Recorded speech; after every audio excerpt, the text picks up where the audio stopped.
महाराष्ट्रामध्ये मोठ्या प्रमाणामध्ये सर्व जिल्हा तालुका गाव पातळीवर मोठ्या प्रमाणामध्ये रिझर्वेशनच्या संबंधामध्ये लोकांच्यामध्ये प्रचंड आक्रोश आहे आणि तो आक्रोश व्यक्त करण्यासाठी सर्व स्तरावरचे मोर्चे आहेत.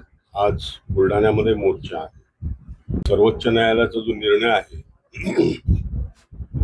की मागासवर्गीयांच्या ज्या जाती आहेत त्याच्यामध्ये वर्गीकरण करण्यात यावं, तो राज्याचा अधिकार आहे असं त्यांनी म्हटलेलं आहे.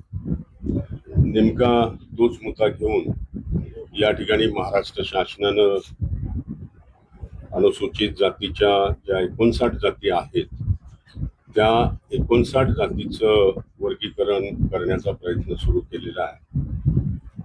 त्यासाठी त्यांनी एक सदस्यीय बदर समिती निर्माण केली आणि या समितीच्या माध्यमातून जनतेचं म्हणणं काय ते ऐकण्याचा प्रयत्न न करता डायरेक्ट त्यांनी शासनाला अहवाल सादर करण्याचा जो प्रयत्न केला तो मला वाटतं कुठेतरी चुकतोय असं मला वाटतं. उपवर्गीकरण विरोधी हा मोर्चा आहे आणि सर्व जिल्ह्यामध्ये आम्ही हा मोर्चा काढत आहोत आणि त्यामुळं या मोर्चाला म्हणजे संपूर्ण महाराष्ट्रामध्ये प्रचंड प्रतिसाद मिळतो. आम्ही परभणीत मध्ये काढलाय, लातूर मध्ये काढलेला आहे, जालन्यामध्ये काढलेला आहे आणि सर्व जिल्ह्यामध्ये हे मोर्चे आम्ही काढत आहोत आणि त्याला प्रचंड प्रतिसाद मिळत आहे. या मोर्चाच्या संदर्भामध्ये सरकार आपल्यासोबत चर्चा करण्यास तयार आहे की मोर्चे निघून आले? नाही, सरकारचं धोरण म्हणजे हट्टीपणाचं दिसत आहे. कारण सरकार ज्या पद्धतीनं या इथे 29 SC हे MLA त्यांना सुद्धा ते भेटायला म्हणजे त्याच्यातले 27 जण निवेदन दिलं आम्हाला तुमच्याशी याबाबत बोलायचं आहे, अजूनही त्यांना ती भेट देत नाहीत आणि त्यांना काही करून उपवर्गीकरणाचा घाट घातलेला आहे. हे खरं म्हणजे दुर्दैवी आहे.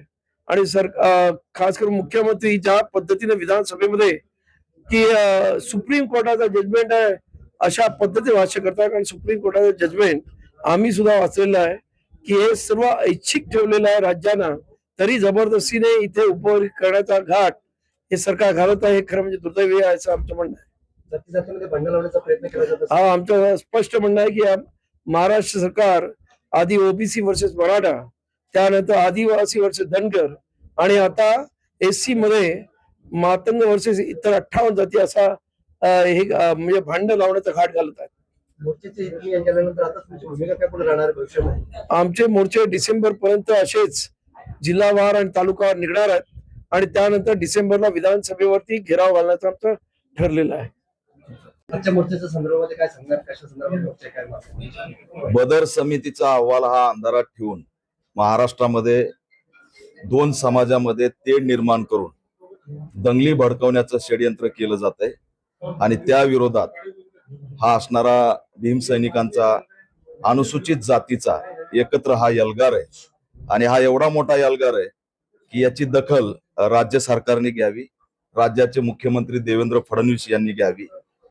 यामागे प्रयत्न आहे की महाराष्ट्रात सुद्धा मणिपूर घडवायचा आहे, विघटन करायचं आहे अशी असणारी एकंदरीत स्थिती आहे.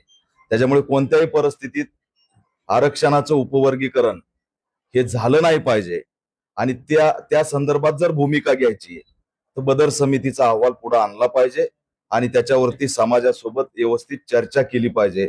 या सगळ्या महाराष्ट्रात होणाऱ्या मोर्चाची राज्य सरकारने दखल घ्यावी, नाहीतर येणारा काळ हा त्यांच्यासाठी अतिशय धोकादायक असेल असा गर्भित इशारा देतो. त्याच्यामुळे सरकार हे सामाजिक न्यायाच्या विरोधातलं सरकार आहे. ते सामाजिक न्याय देऊ शकत नाही. उलट सामाजिक न्यायाची जी एकजूट आहे अनुसूचित जातीची तो तोडण्याचा यांचा प्रयत्न आहे आणि या मागे RSSचा हात आहे. RSSला महाराष्ट्रात दंगली घडवायच्यात, महाराष्ट्राचा मणिपूर घडवायचा आहे आणि तो आम्ही होऊ देणार नाही. मोर्चे करून दखल घ्यायला भूमिका काय राहणार भविष्यामध्ये? नाही, यांनी कुणाच्याही नादी लागावं, जय भीमवाल्यांच्या नादी लागू नये. कारण आमच्याकडे गमवण्यासारखं काही नाही. आमचं अस्तित्व संविधान आणि आरक्षण आहे आणि हे जर हिसकावून घेण्याचा प्रयत्न केला तर 1818चा भीमा कोरेगाव झाल्याशिवाय राहणार नाही हा इशारा देतो. जेव्हा मुंबईला मोठा मोर्चा आला तेव्हा आम्ही स्थगन प्रस्ताव मी स्वतः मांडला आमच्या सर्व पक्षी सगळ्या अनुसूचित जातीच्या 29 पैकी 27 सदस्यांना याला विरोध करण्यासाठी चर्चेची मागणी पण केली, परंतु मुख्यमंत्री ऐकायला तयार नाही.